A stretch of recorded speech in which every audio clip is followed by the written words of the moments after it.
You can't come up to them and just say, "Hey, what's up, bro? Like, I'm the hottest 16-year-old producer coming out of, Tuskegee." Like, nobody cares. Like, that doesn't sell you or your brand. So we are live, right? I go through this every time. What's going down, everyone? My name is DJ Payne One. I'm joined by Dame Ritter, and we have a special guest by the name of Leaux Fi. He's becoming a regular, and this is episode 49. We're about to hit a milestone with next episode, but we're here to stir up some controversy today. Not really. We're more here to contextualize some controversy that was stirred up previously in the online producer community, and then we're going to talk about something a little less controversial, which is merchandise and merchandising strategies for musicians. But to kick things off, Leaux Fi, how you been? I'm wonderful, man. As wonderful as can be with this epidemic and current events and stuff like that. I'm good, man. I can't complain. Feel blessed. But you have, since the last time you've been on here, some things have changed in your life for the better, right? Oh, yeah, for sure. Landed a couple placements since then. My wife just hit a huge accolade in her career, man. It's been good. It's been great. And you got a plaque as well, right? That plaque, I don't know if it came through, like you physically ordered it, but I didn't physically order it. Yeah, I could physically order it.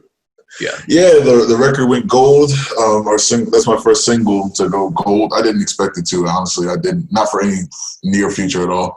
But I got it. Now that I got gold, I had promised myself I wouldn't order any plaques until I had my own single go gold. So now I can order all the plaques for what I've been involved with.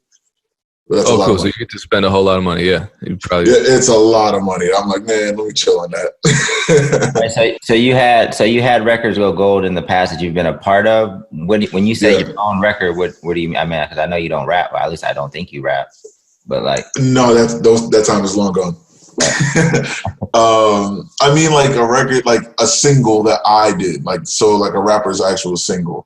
So not like for my team or whatever. Like if I put the play together or put a placement together, I don't count that as mine. You know what I mean? Got you. I wanted to wait for something that I did for myself to go gold, and then I would order all of the plaques. But it's coming to a few stacks, so I'm just like. I mean, I'm all for celebrating wins, especially in this environment where it's tough. The country's kind of in turmoil in a lot of different ways. I mean, we just hit the 100,000 mark in terms of deaths.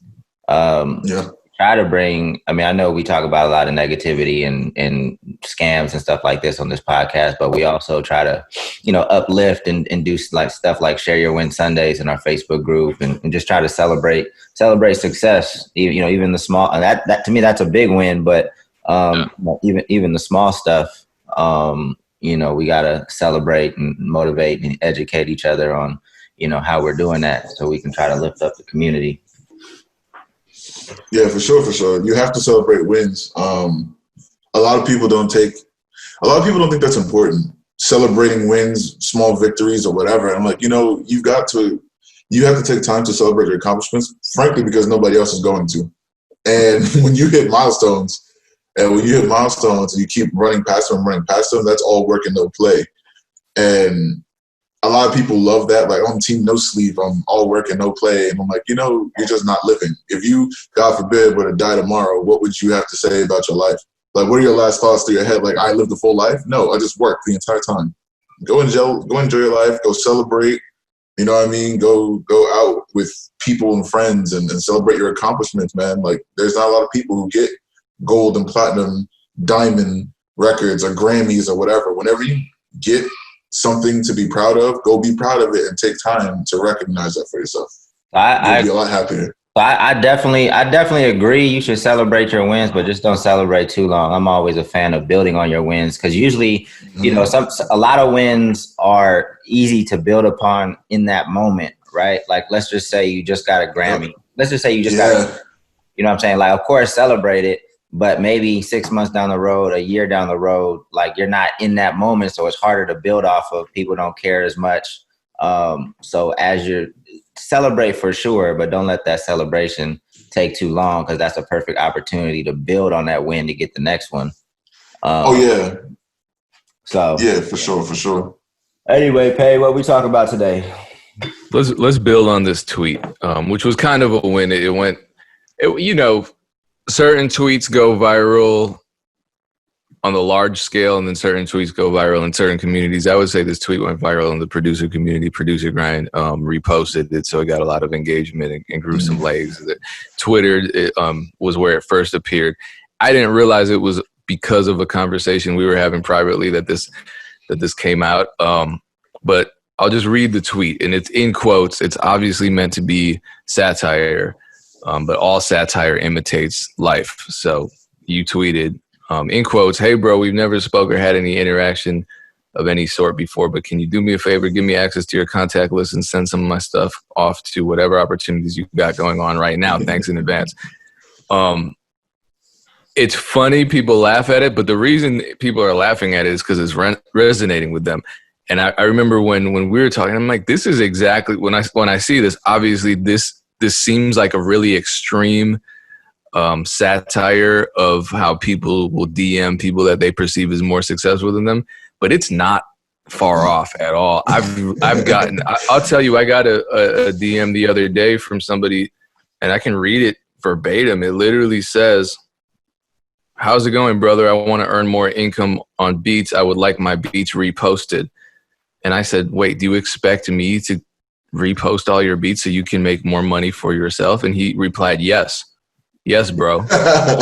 So this is what happens. I mean, it's not an exaggeration. But what inspired you to post this tweet? I think we were having a conversation. I can't even remember what it was about. I really can't. I think I know what the conversation was on, but I don't remember what started it. Likely between us both, there was probably some whack DM or something like that.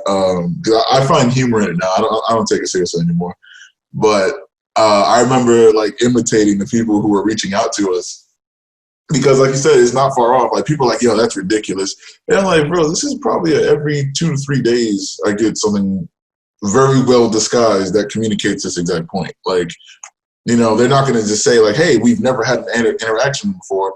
But, I capitalize that bro because they love to lead in with that because I guess that builds rapport or something like that with someone you've never talked to. Like, would you ever be like walking down the street and someone be like, "Hey, bro," like that's just a weird thing to do. But, they always come, "Hey, now, bro." when someone does that to me, because people will come up to, "Hey, fam, hey, bro," and then I'm like, "Oh, God, they're going to ask me for something." Yep, I know they're going to ask me for something. I absolutely hate it. And, they're like, "Hey, bro, I'm a longtime fan of your work. You're so dope. Hey, I was just wondering, could you do X, Y, and Z? Or, hey, could you get me on TJ's next record or something like that?" And I'm like, come on, dude. Like, I can't. Not only will I not do that, but if I had the power to, I still would. Like just because you asked, like everyone seems to just want like a handout to get boosted up. It's like, man, like look at us three, right? And for us three, we all got years in this. Like we've been perfecting and honing our crafts. We've learned everything we can and are still learning every day about the business side, about the networking side. Like we put in time. The contacts we have, we put in time. It's not easy. Like people don't just say like, "Oh, you want help? Here's my phone number. Hit me up." Like that doesn't happen. You have to work and finesse and like all this stuff. And people will just come saying like, "Hey, give me everything that you've acquired in the duration of your career. Thanks." Like it doesn't work like that, man. Like I don't even know you. Maybe it would work like that if we had a relationship. Maybe it would. But I don't even know you. You've never even said hello before. And the first thing you do is ask me for a favor, a leg up, and to like just boost you through the process. No, man, you better enjoy that process like Joel Embiid. I think it's a combination of a lot of things. I mean, sure, there's some entitlement there. There's some ignorance there. There might just be some lack of human interaction with the younger generation in terms of always being, behind their computers or behind their phones or whatever. And then I also think that like sometimes young people like get this like they fall into their own illusion that they're like the only person or like there's not that many people in this industry, maybe because they don't know that many people. Mm-hmm. So it's like, "Oh, I'm an artist. You're a producer. Let's work." It's like hand, glove, it fits. You know what I'm saying? Oh, I'm in LA. you're in LA, we should meet for lunch. It's like, you know how many people I know in LA? Like, I don't have time to just just because I'm a manager or used to be an artist manager and you're an artist, that doesn't mean we automatically like connect, you know? So I think it's just it's a lot of things, a lack of experience, a little bit of ignorance, you know, definitely immaturity. So it just takes time to really learn how to, because networking is a skill that needs to be honed over years. And not that many people quite understand. And every platform is different. You know, you really have to grow your emotional intelligence to learn how to interact and properly build with every individual, because everybody's unique. You know, people prefer different types of communication. So it's a lot. And I see some of the sometimes I laugh at them. Most of them I'm just shaking my head, but you know, it's you learn with experience, if your heart and your head's in the right place. Well, I'll submit this to the reasonable people out there who might still be on the fence. I mean, if you're in a traditional employment scenario, say you work in a job that requires some education, some experience, you know, and you have to jump through some hoops. Say you're a teacher and somebody emails you that you've never met in your life and they say, hey, I know you don't know me, but I'm the dopest teacher on the planet. You need to give me a job in your district. You probably wouldn't even reply to that email. And then you extend that to other positions. Say you're a lawyer at a firm and some lawyer reaches out and says the same thing. You know, hey fam, you don't know me, but I'm the hottest lawyer out here. You need to give me a job at your firm. It's like, wait a minute.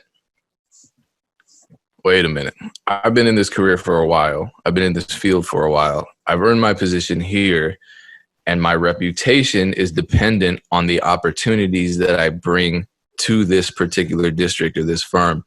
And the way that I conduct myself here and handle myself here affects my situation. So why would I bring in a total, even if I could snap my fingers, because that's the other thing. Like if someone reaches out to me and says, hey, help me get a placement, I'm trying to get placements for myself. They're not falling from the sky. I don't have that kind of influence. This is you misunderstanding how the game works.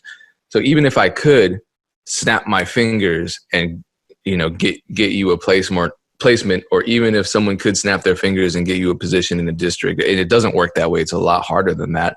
But even if it were that simple, we've been in the field. I've been in this field for so long. There are people out there that I genuinely trust because I've known them and worked with them for so long. There are people who I genuinely respect as humans before anything else. So why would I give that opportunity, even if I could, to a total stranger? Why wouldn't I give it to Leaux Fi? Why wouldn't I give it to Dream Life? Why wouldn't I give it to Stack Trade? It doesn't make sense. These are people that I've known for years and years and years, and who I trust and who I know are going to represent me well if I connect them with one of my people and bring them into an opportunity. This is happening all the time. And that's why people from the outside looking in are saying it's all about who you know. Of course it's all about who you know. It should be about who you know. You don't just trust a random person with your reputation. No, in no way, no. How do you trust a random person with your reputation? If you're walking down the street with your sister and some random dude walks up to you like, hey, let me get a number, you're not going to give her. That's absolutely offensive to even consider. But it's kind of the same concept. Obviously, we're talking about jobs and not family members, but still, you don't just trust a stranger with that. But I know that your tweet didn't get the greatest response from everybody. Well, before you dive into that, just before I lose this thought, it's like, you know, and after you respond to Leaux Fi, I want to just talk about some examples of how people can reach out and get a positive response from you guys, because I want a learning moment as opposed to just kind of like, you know, pummeling these cats. You know, but in the normal, I'm not even gonna say normal, in like, let's say the corporate world, right? Like I'm coming out of business school. There's just much more education and transparency into how jobs get acquired, right? So like you know which companies are coming on campus.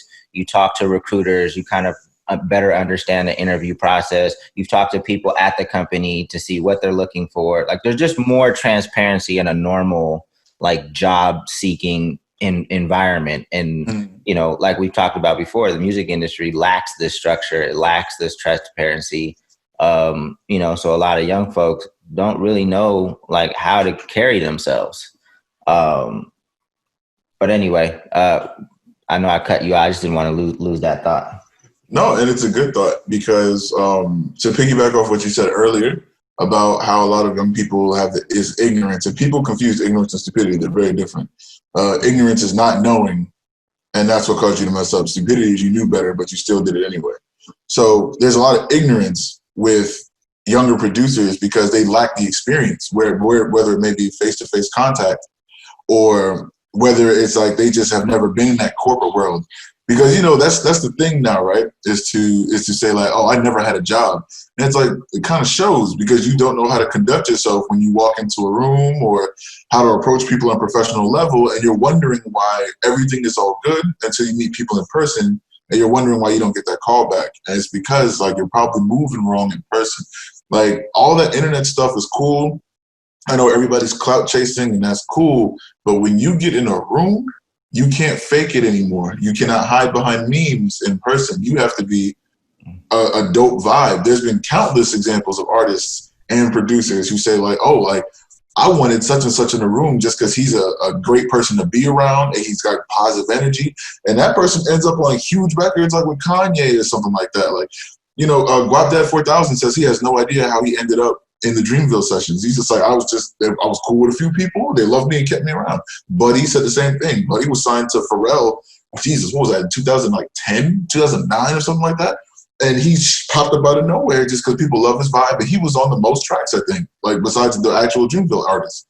So you have to know how to conduct yourself in person. And I'm not telling you to play a character. I'm telling you that you got to tighten up a little bit. Like, for me, you know, so we can be solution oriented. And I've done this with my teammates. I don't think I'm just coming down on you. Like I've had to tighten up a few of my teammates because I'm like, hey man, you're being a little loose with the DM situation or whatever. So when you reach out to someone you don't know, treat it like a business transaction. Treat it as if you know, this person is the CEO of a company. Essentially, they're the CEO of their brand, right? And you're trying to secure and almost like an endorsement with them. You can't come up to them and just say, hey, what's up, bro? Like, I'm the hottest 16-year-old producer coming out of, you know, Tuskegee. Like, nobody cares. Like, that doesn't sell you or your brand. You would do better to impress them by being professional and by still communicating your point in a quick way. So when I reach out to people I don't know, I still introduce myself as, hey, I'm Leaux Fi, I'm a music producer. I'm a fan of such and such work. I'm specific, like, so they know it's just not like, you know, he just copy and pastes. That's another thing too. When you copy and paste your messages, people can tell. We know you copy and paste it. You don't even have our name in it. You have bro. Like, you have bro, you don't tell us anything specific or whatever. Show people that you are actually interested in their brand. To that point, as a quick segue, be genuine. Start reaching out to people because you want a leg up and you don't even like what they do. You don't like who they are as a person. You don't even like their work. Like, stop trying to look for any kind of coattail to get in, and you'll probably have better and more genuine interactions. So reach out to people you actually want to work with. Tell them what you liked. Like, yo, the beat on such and such was so dope. That was awesome, man.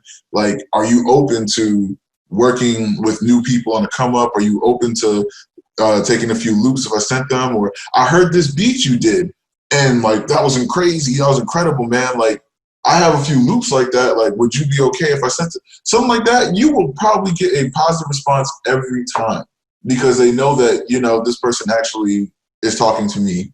He's a fan of my work. And that now that he knows my work, he thinks that he can bring something to the table for me too. I'll give him a chance. That's a lot better than like, hey, bro, collab? With a question mark. Or my favorite is literally just, hey. And that's it. And you want the onus of responsibility to respond to be on the person you're reaching out to. Like, these kind of mistakes got to get tightened up. You know what I'm saying? Like, it makes you look bad and it makes your failure rate like quadruple because no one's taking you seriously. You're treating the business in a childish way. You know what I'm saying? So you're not going to get taken seriously. And if you want to stop that, you got to tighten up how you approach people. You just got to.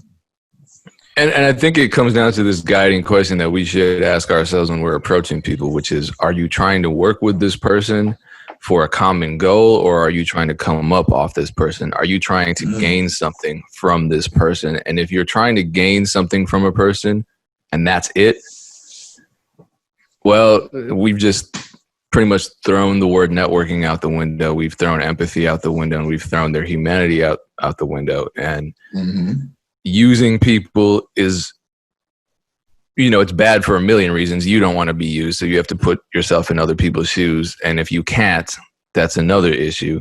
But beyond just the moral element of using people, people who have been in the industry for a while have been used left and right. That's just how it is. Yep. We know what a person who's trying to use us looks like, sounds like, talks like. So again, I don't want this to seem like we're just clowning people. We're letting you know this is what's happening on the other side of the DM. We're aware of this. We anticipate this. We see it all the time. But I do want to just address, not for any kind of, unproductive conversation, but I do want to address a couple comments that you received in response to your tweet. And one of them I thought was, and this is just very, very typical. I get this all the time because I will often post what I think are helpful comments, just saying, here's how somebody tried to approach me today. That's offensive. Here's how you shouldn't approach people. And everyone's like, oh, you're always in a bad mood clowning people for trying to come up. And it's like, no, this is constructive criticism, because this is an actual example of what you should not do, what you should avoid in your daily interactions. And I think people have this defense up where it's like, if anybody criticizes any aspect of your behavior, it's a personal shot. And that's another thing that's going to prevent you from, because if someone's critiquing your style of communication and you're throwing a fit and getting turned up on them at that point, just for that, what happens in the studio when an engineer says, hey, can you rebounce that because your snare's clipping? Or a rapper says, no, this format doesn't make sense. Can you recount the measures? What are you going to do? Turn up on them? If the A&R tells you, yeah, this isn't the right kind of beat, I'm rejecting that. This happens all the time. So this is a well-meaning person. I think this is a well-meaning person. I think this goes back to ignorance, not stupidity. I don't think people who do this are stupid. I think they just don't have experience. But this is an interesting comment, because this woman contextualizes it within Christianity. I know where you're going. I know. Her comment was, what would it look like if you did? Referring to, what would it look like if somebody randomly DM'd you and you gave them an opportunity? How would you be so much more blessed in your journey for doing what the average person wouldn't? They say the game is to be sold, not told. I beg to differ.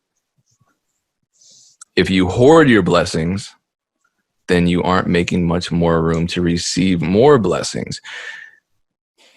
How I know you responded, but in terms of just, I understand what she's saying, because people from the outside looking in look at you as someone who has all of these positive things in your life.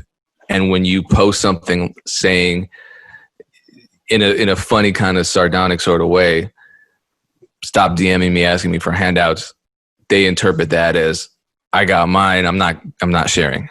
Mm-hmm.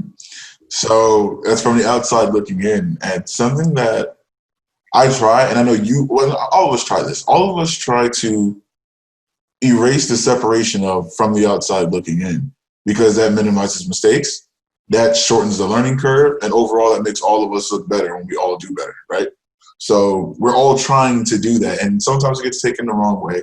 But so what? Like, to me, hit dogs holler. Like, the people who are just like, oh my gosh, like, why are you attacking me? You feel attacked because you know it applies to you. So, in this case, when I saw that, and I'm a Christian myself, that's a whole different conversation. But so when she said that, I was just like, I do a lot for people for no reason. I just never talk about it. Like, none of us are boastful people. None of us go around like, oh, I just did this for a producer X or Y or whatever. We do a lot of things for a lot of people and never say a word on it because we didn't do it for the clout. I know a lot of, they probably are used to seeing producers that they look up to do it for the clout. I'm like, yeah, I just gave $5 to a homeless person. Look at me. Like, you know, that kind of thing. And it's just like, bro, like, I'm helping because I want to help. People DM me and get responses all the time. Like, when I get a DM, I don't even let it sit for a long time unless I just didn't get a notification for it because, you know, Instagram and Twitter suck sometimes. But I felt like, you know, I do a lot for people and I don't say a word. Like, there's people I've set up to get placements. To this day, in every pack we send out, like for people we are friends with, not even in my group, but people we're friends with, or sometimes I've come across beats on the timeline. And I was like, whoa, hey, we're sending a pack off to so-and-so. This would fit. I will send this off for you. Like, if you trust me, I'll send it off for you. And I do that. So when someone says like, oh yeah, like you're hoarding your blessings, I'm really not. I'm just not telling you about everything I do for every person because I don't care really if you think I'm a nice person or not. But beyond that, even beyond that, like people have to understand, like no one owes you that. No one owes you a favor because they don't know you to show you favor. So if they know you, maybe you have curried some favor, maybe you have garnered some favor out of them, but no one owes you something because you asked nicely. Like it just doesn't work like that. And once you fix your expectation of like, you know, once you fix the expectation of like, oh, well, you're being selfish. You're not being selfish. It's not selfish. You don't work for something and you put your blood, sweat, and tears and your time into it so that you can freely just make sure everybody else catches up to your level and then devalue all the work you did. It just doesn't work like that. Well, it doesn't work in practical terms. It doesn't work that way either. Because trust me, I can tell you, and I'm assuming, but I'm pretty sure I'm getting it right. Both you and Dame have, I'm sure, at the earlier stages of your career when you were finding success, were trying to duplicate that in someone else and pretty much saying, here's exactly what I did. Come in and do it with me. And it didn't work. Mm-hmm. I've tried that a million times. A million times with people, with producers, with rappers, whoever. Come in, I'm going to give you everything that I have. I'm going to show you exactly what I'm doing. If you want to be around for 100% of it, you can be around for 100% of it. And unfortunately, not a single one took advantage of it. And they eventually got sick of it. I was being too demanding. I was working with a rapper who was one of my best friends in the world at the time. And I got my first #1 placement. And I'm like, cool, let's keep doing it. I got us a licensing situation with Sprite. I mean, we got a check from Sprite. I was, and in order for me to do that, I had to travel to New York to meet with the people. Like, I did the work, and all I said was, just come with me. All you have to do is just continue being an artist and continue working hard every day in your own way. He would disappear for weeks. He would tell other people that I was putting too much pressure on him, that I was working him too hard. I'm like, okay. So when people say, why don't you share your opportunities? You don't share your opportunities with just anybody because not everybody is meant for those opportunities. Not everybody should be offered those opportunities because those opportunities aren't just freely used. They're not, like I could offer you a pair of shoes, but if they're size 7, they're not going to fit you. Mm-hmm. You see what I'm saying? So someone over here that's not prepared, and they're not prepared to have a sit-down session with a Grammy-winning songwriter, you're not going to give them that opportunity. You're going to give that opportunity to someone that is going to take full advantage of that opportunity, and it's going to benefit them. That's just, and you're still sharing the opportunity, but the person that doesn't get the opportunity will say you're greedy, and the person that does get the opportunity will say you're a saint. I just don't think people on the outside like understand like how many favors get asked for. Like, how many people are in our like, and we don't owe anybody anything, but I've definitely done in my lifetime. I've definitely done way more for others than was done for me, and I'm not mad about that. I feel like that's what you have to do in order to create like positive energy and to keep people looking out for you because they know that you're a genuine good person. And I'm never looking for, the person that I help to help me back. Like, I just do it. And I just know that in some way, shape, or form, the universe is going to repay me. And that's what continues to happen. Like, people reach out to me all the time with opportunities, but I do the same thing. Like, even if I'm in a meeting and I hear something and I know somebody can benefit from something somebody said or an opportunity that's presented in a meeting, well, I'm always going to plug, because you just create that energy. But I don't respond to people on out because they don't see my direct messages. I've done plenty of giving back in the music industry. I mean, we used to do the Funk Volume conferences, the Music Entrepreneur Club. The whole platform is giving back. Like, we don't make much money from this. This podcast is free. Like, we do so much. So I don't even pay attention to people to say, oh, you're hoarding your blessings or anything like that. I'll quickly move past those folks. Yeah. And there's another thing too. The misconception of what you see from the outside and thinking that's the whole story. And to put that in an anecdote, like, if you really were to physically think about that saying, like, if you were standing outside of someone's house and you looked in the window, you'd probably see a portion of one room of one house, right? You're not getting the full picture, and you have to understand that you don't get the full picture. So a lot of things that people think, especially producers or even artists or songwriters or whoever, who are reaching out with your hand out and you're saying, oh, you have so much and I have so little. A lot of you don't understand that the people you look up to, regardless of level, don't have that much going on at all times. Like, right before this, I just saw Carl Folks, the lawyer. He's becoming famous in our community. Shout out to Carl Folks. Awesome dude. We got to hoop one day because I know I'm gonna beat him. But we were just. What do you think about that, Dame? And then whoever wins that can come this way, because everybody 20. Well, game of 21 it is then, man.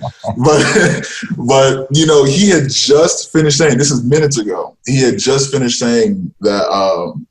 It gets dry between placements, and they were trying to keep it real, saying, hey, you guys might want to consider selling online. Like, there's a negative stigma kind of, but for what? There's people making $20,000 a month off of these online beats in between their placements, which is a whole other concept. But, people think that once you get your placement, that all of a sudden labels are beating down your doors and your life has changed.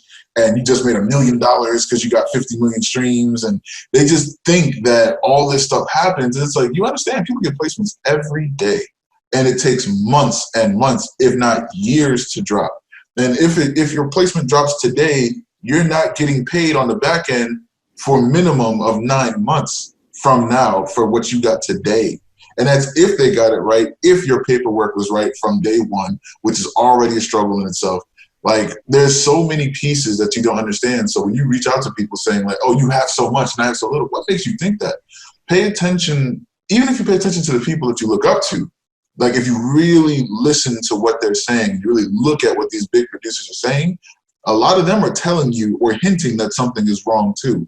Because a lot of them are complaining about their deals. A lot of them are complaining about such and such label isn't paying correctly. Pay attention to that. Like, you should be paying attention. Wisdom is learning from someone else's, experience, right?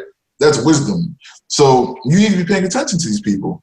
Like, the people who are on runs right now, who are at the top, and they got a placement dropping every week, even a lot of them are getting dogged out because their credit's not right. There's no paperwork on songs that dropped 1.5 years ago. They're tied up in multiple lawyers because they're just trying to get paid for what they did. Their name because they produced 100 songs in the last, quarter.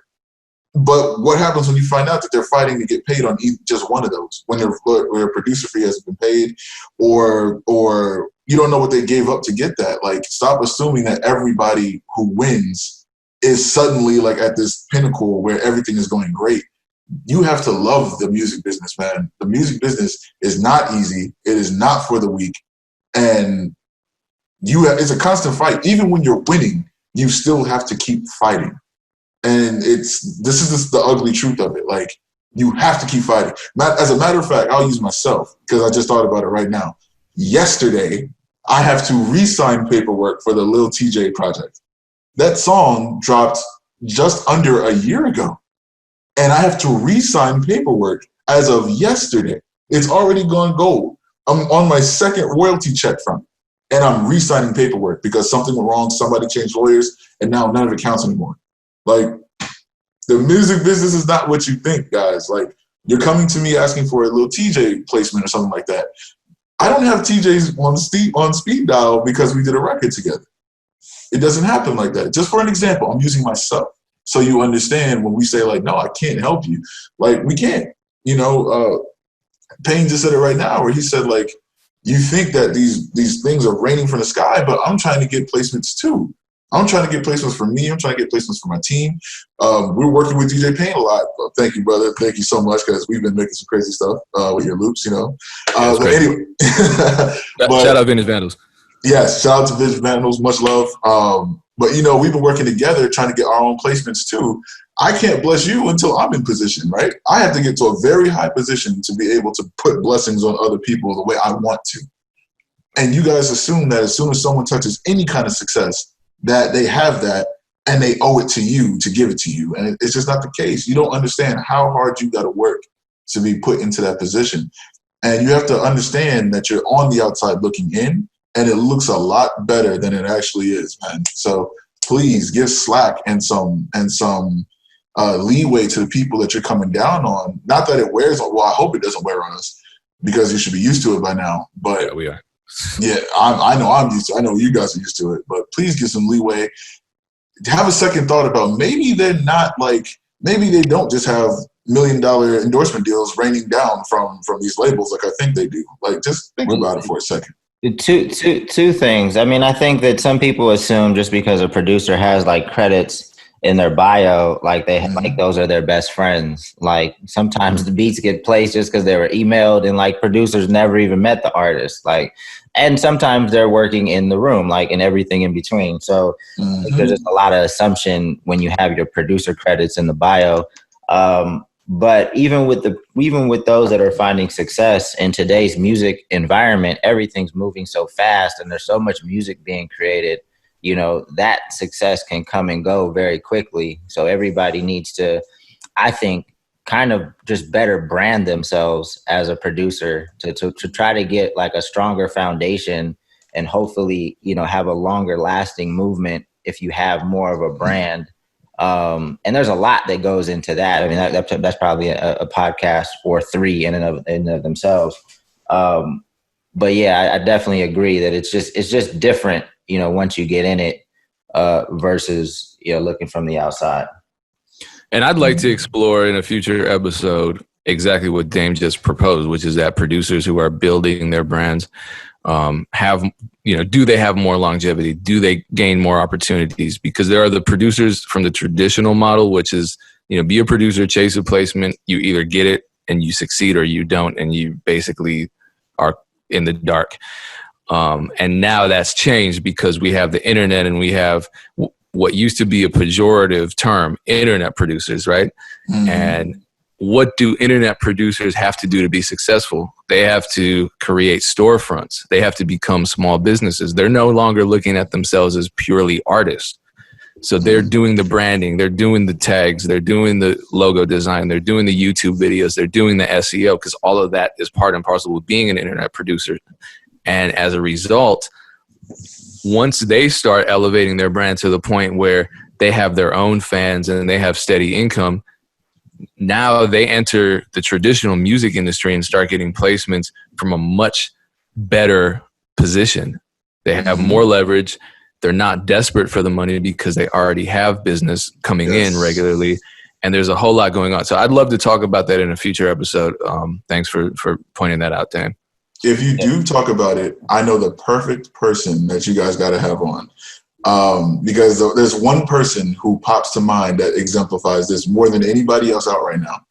And it's OG Parker. OG Parker is, in my opinion, the blueprint of what the modern producer should look like. And I'm not just saying this because whatever, like our relationship or whatever. I'm going to tell you why, really briefly, because you guys are going to touch on this, right? So the modern producer, today's producer, like you said, you can't just do beats and expect that to be it. One, the market is very crowded, very saturated, oversaturated, whatever. Music is being made like a mile a minute. So producers are not a commodity anymore. You know, if in a supply and demand table, you know, supply might be outweighing demand at this rate. So your brand is super important. So OG Parker, huge hits. If you don't know who he is, like, you're just asleep. So he's got plenty of huge Grammy-nominated records, right? But he doesn't stop at beats. I think he just wrapped up a Netflix show on Netflix with beats and producers coming together. Endorsement deals coming from everywhere. You know, he's becoming a personality. He's on Wild 'N Out. He's a recurring guest on Wild 'N Out. Like, his brand is becoming huge, and that's keeping him around. So even if there's no place, which doesn't happen, but even if he had a dry spell of a few months where he didn't have placements, he's getting money everywhere else. He never leaves the forefront. And that's what producers should be thinking about now. Your career will not last if the only thing you can provide is beats, because there's always somebody who makes dope beats coming up behind you. What else do you bring? What's the star power you bring to a track? Like, the game is very political. So artists oftentimes don't want to put our names next to theirs until you're a Metro Boomin, until you're a Southside, until you're a Murder, where, I want to align myself with this brand because it makes me look better. So now I'll have Mustard, no DJ, Mustard featuring such and such or whatever, or they'll say featuring Mustard, not just because of the finesse of being an artist, but because they respect his name and what his name brings to the record. It brings attention. You want your brand to do that. And I really, really think that he would be the perfect guy to explain how he knew to do that and how he accomplished it, because he's killing it, man. And if you guys want to help, I'll bring him right here for you. Like, I was going to DM you and say, hey, bro, you got OG Parker's number? Yeah, I'll help you out. With that. Just say the word. Yeah, that was kind of a joke. Oh, no. I knew that pain. I knew it was a joke. I'm used to you don't laugh at my jokes anyway, Dave, so I expect that reaction. I think producers got you're selling yourself short, but at the same time, I get it, because a lot of producers didn't really get into this to be in the front. And, that's why they love music. Maybe that's why they got into production in the first place, because they were like, I don't want to be, but if you do have that ability and you're good at it, you have that personality, there's a huge opportunity.